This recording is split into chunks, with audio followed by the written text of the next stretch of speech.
What's going on, folks? You ever had a problem with a fluorescent light like this, to where when you turn the light on, pretty much only a part of it comes on? And as well as you see in this one, it has actually two bulbs in it, two big U bulbs.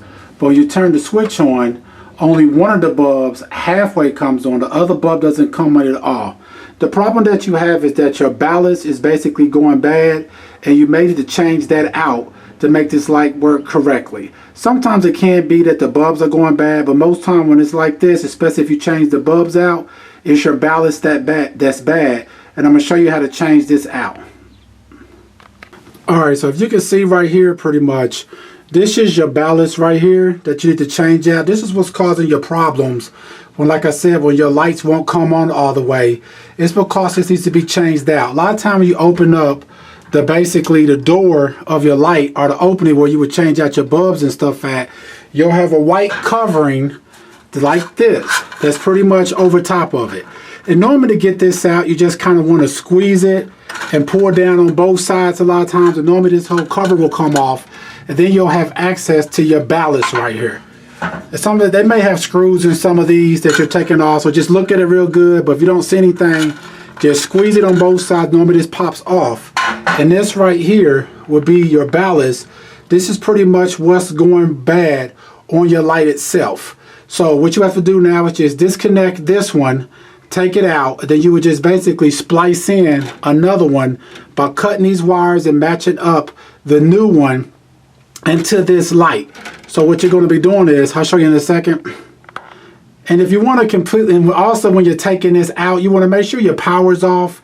You never want to deal with anything like this with your power on, because to disconnect the power itself to your light, you're going to be taking off these nuts right here. You'll have one right here, and you'll have one right here that you'll be taking off of here. And these are pretty much going to the power itself from your outlet. I'm going to be showing you now how I'm cutting this and splicing a new ballast.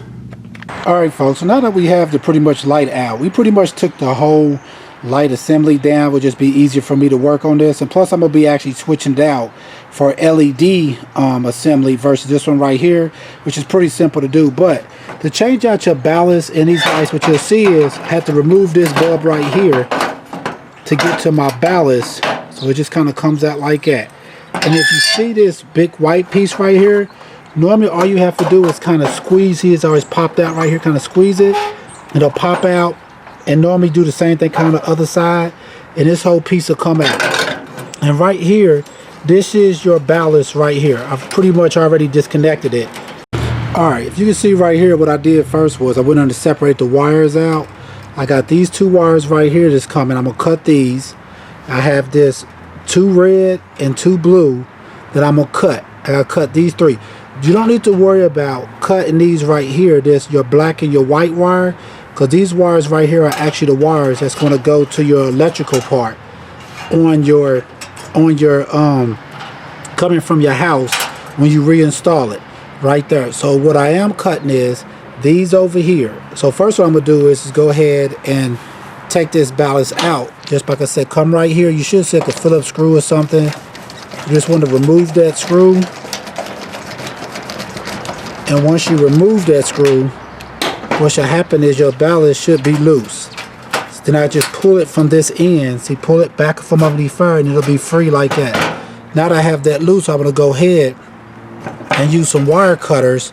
You want to try to cut your wires where you have enough space to splice in your new ballast pretty much. So leave it space. So I'm kind of cutting mine about right here to where there's plenty of space going to the actual unit itself, which is coming from back here. So what you want to do is take your wire cutters. Like I said, give yourself plenty of space to connect them, to connect it back. So I'm going to come way out here on this one. I'm just going to cut both of these at the same time. Then I just come right here with these wires, and then I'm just going to cut them both like that.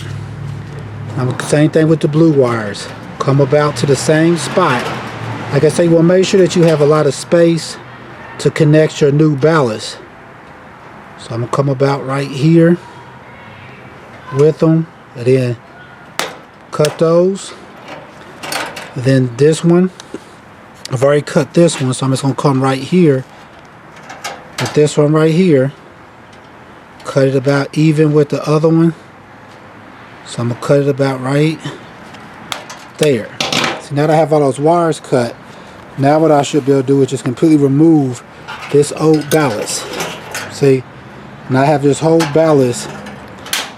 Let's just screw. So this whole ballast now should be removed. And if you remove this ballast before you actually go get your new one, it'll make it easier for you to be able to match it up. You want to make sure that you kind of have about the same many wires when you're at, they sell these normally like at a Home Depot, Lowe's or something like that, or any type of like a lighting store or something like that. So if you take this old ballast inside of there, they should be able to match it up. And when you come back, all you want to do is reconnect. If you have two yellow coming off the new ones, splice the two yellow ones in. Then come over here. If you have two red ones, splice those two red ones in. If you have two blue ones, splice those two blue ones in like that, and pretty much it'll be reconnected. Make sure also that when you're splicing it, that you want to use some type of a wire nuts or something like that to make sure the connection doesn't come loose. So basically what you would do is just strip off the ends of your wires. That way then you can splice it in to this end right here. Matter of fact, on your new ballast, the wires may already be stripped off, so you won't have to strip off these ends like this. Or you may have like some push things that you could use where you just push one end on one side and push the other end on the other side pretty much, and that may work also.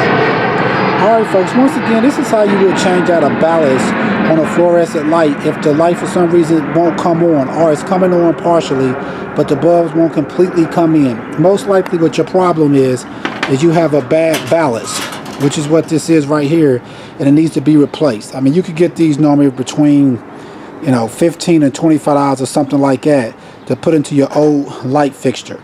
But I also would say that if your light fixture is really old, you may just want to look into completely getting a whole new, you know, LED panel light or something like this. You can normally get from, like I said, about from $45 to $65 that. But all right folks, once again, this is how you would change out a ballast if for some reason your fluorescent light keeps on not coming on, or it takes forever to come on, or it only halfway comes on.